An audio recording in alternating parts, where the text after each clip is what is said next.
Do you remember your first introduction to the Mock Festival community? I sure do. My first introduction was actually at an open house. I knew one of the teachers who was actually teaching grade 4 at that time, in the 80s, before all of you were born.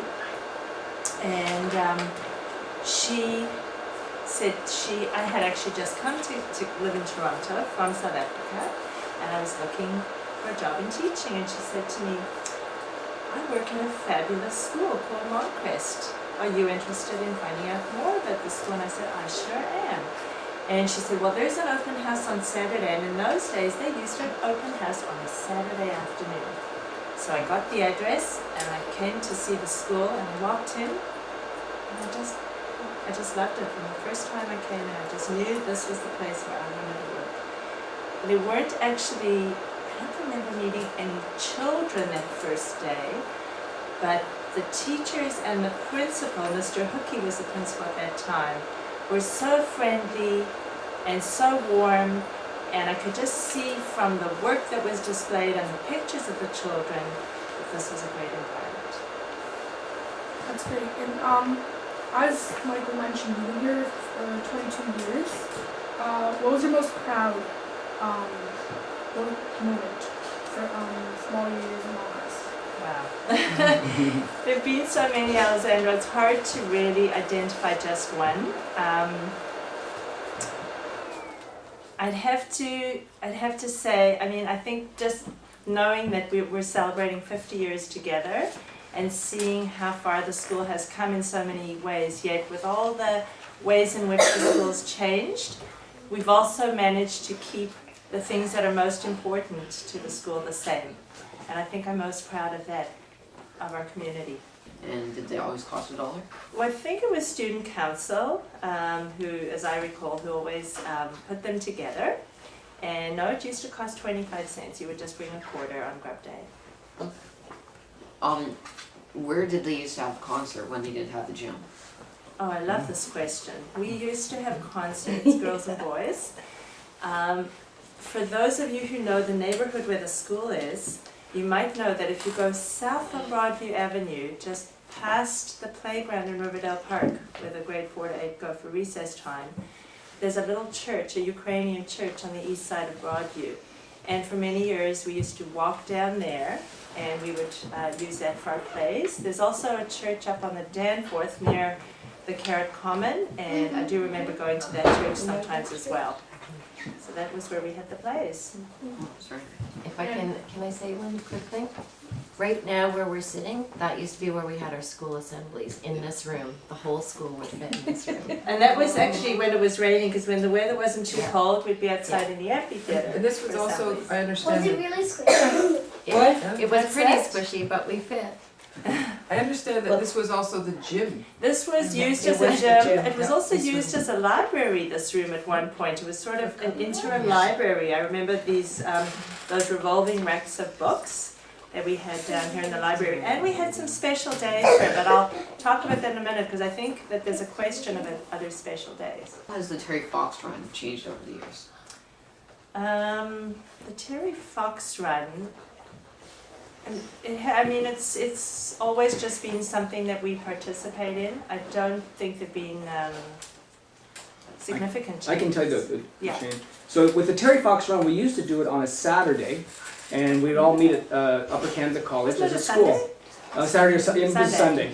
We'd meet. The grade ones. Everybody would go there. Oh, But that's then what fine. happened about 5 years ago, the people at Terry Fox changed the run to a school day run. So now everybody across Canada, on the Friday that we do our run, all the schools run their run as well. So now it's changed to at the school as opposed to at a different location.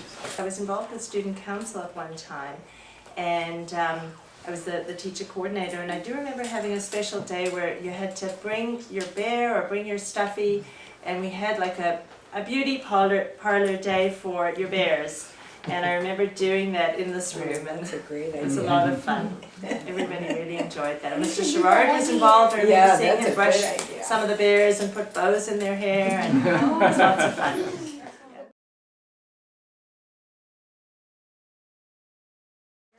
Well, the art room was always next door.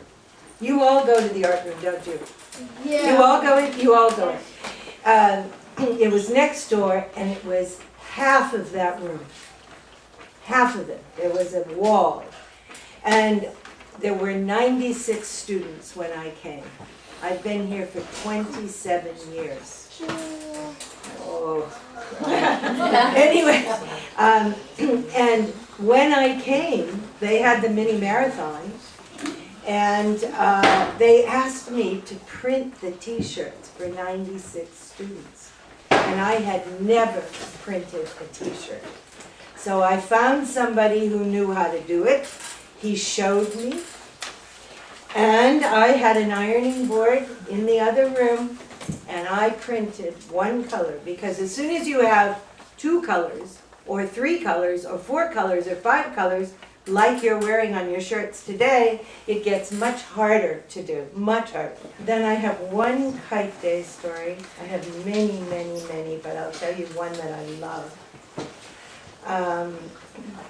You'll see today in a movie how it all started, but really, it started with me standing outside across the street, seeing a kite in the sky, and thinking, oh my goodness, wouldn't it be wonderful to fill that park with hundreds of kites? And the first time I thought about it, I thought about huge kites. And then I realized I wanted everybody to be able to fly them. So I worked and found the kite, the sled kite that you fly, that flies almost without wind. It's such a good shape.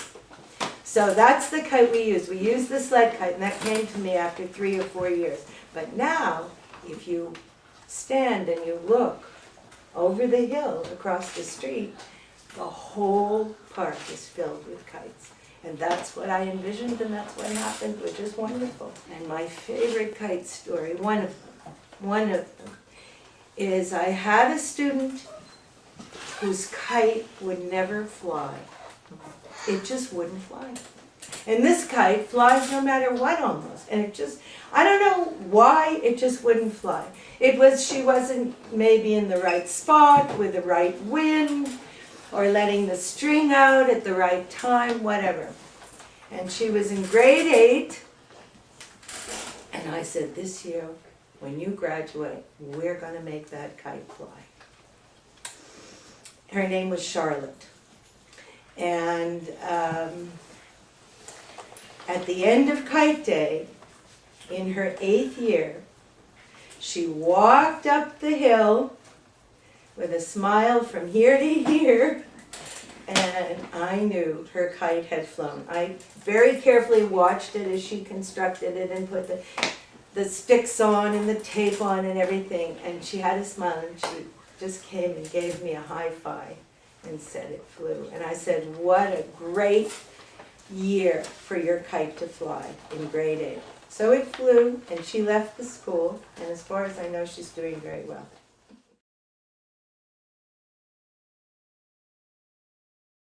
One of my favorite days is Halloween. My whole life, I've loved dressing up for Halloween. So when I came here, I really loved dressing up with the kids in the afternoon. And we didn't used to have the Halloween parade. The kindergarten children would all dress up in the afternoon, and I would dress up. And we would just walk through the school into classes and out of classes in a line so everyone could see what the children were dressed up as, and we'd sort of interrupt a math class or a language class. But one of my favorite times that I dressed up for Halloween, Miss Penman was in the room with me, and we were reading James and the Giant Peach to the kids. Do you all put your hand up if you know that story?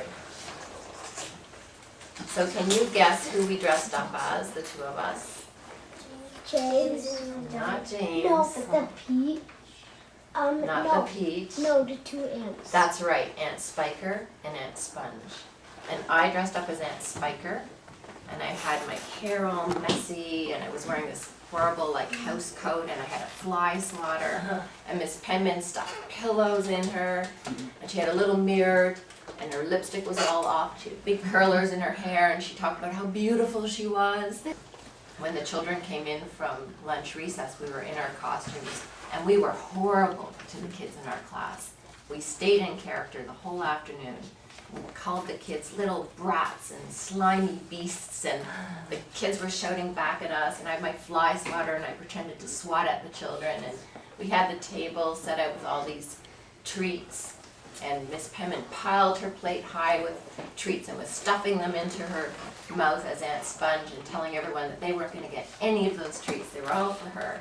And even at the end of the day when the parents came to pick up the children, Miss Penman was in role as Aunt Sponge, and she was saying, "Come and take your little brat away from this place now," and it was really funny. That was a really fun day. Any other stories you'd like to share?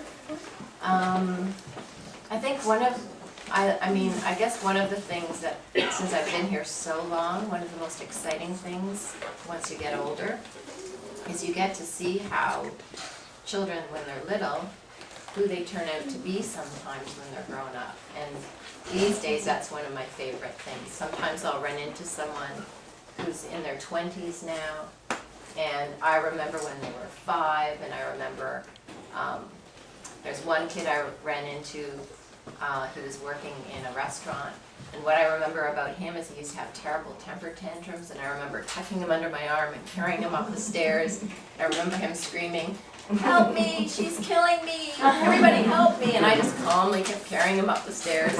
I didn't tell him that's what I remembered about him, but there are moments like that, and it's just so interesting to see what people end up doing when they get older. Sometimes it's not at all what I would expect.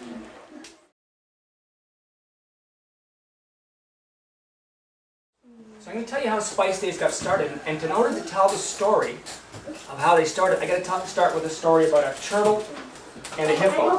26, 2005, a tsunami hit many of the countries around in the Indian Ocean, so Sri Lanka and India.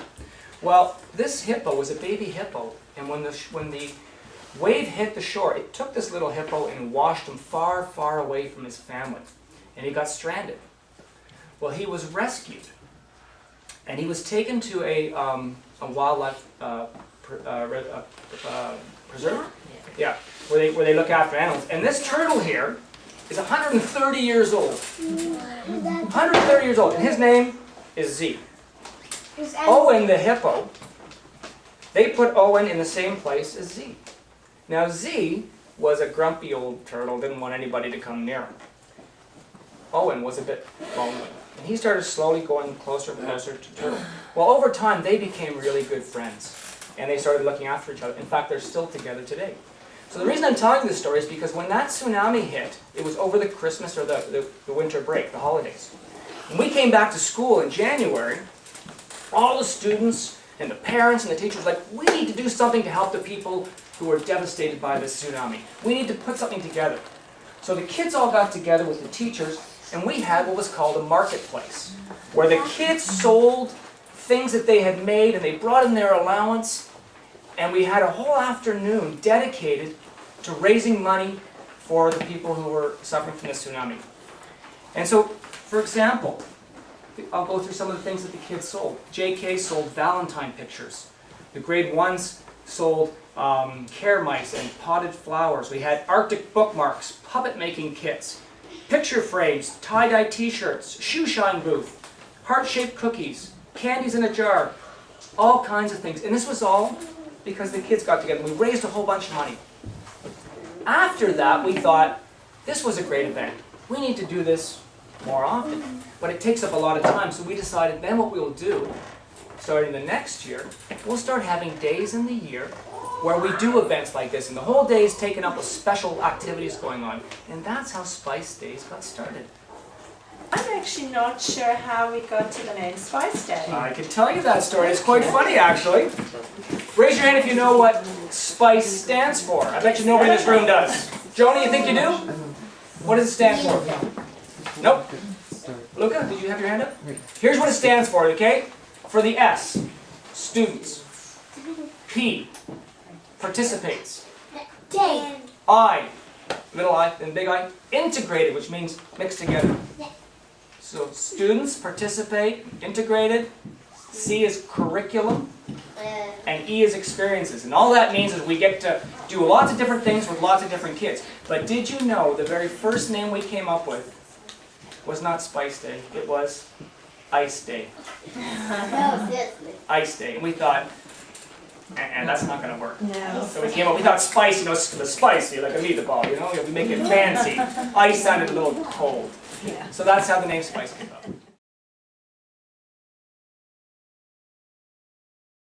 So I remember Mrs. Danson telling us we had one class per grade. And I remember Mrs. Danson at a staff meeting telling us we are going to grow to 2 classes a grade. And everyone looked around and said, we can't do that, we don't have the room. And we were told that they were going to build a brand new building, which is now Danson House. And we thought, where will they put this new building? And they said, we're going to whip it up in the backyard. And we're going to have a gym, because before that, there was no gym.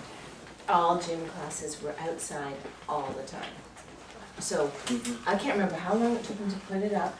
It was a very quick building, and just a few days before school started, there was nothing in the classrooms yet.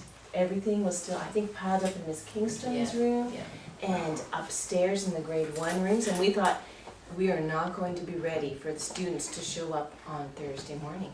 And somehow, over that Labor Day weekend, they put together that entire school building. And that happens almost every year. When you look around in the summertime, it's total chaos around here, but we're always ready for that first day of school.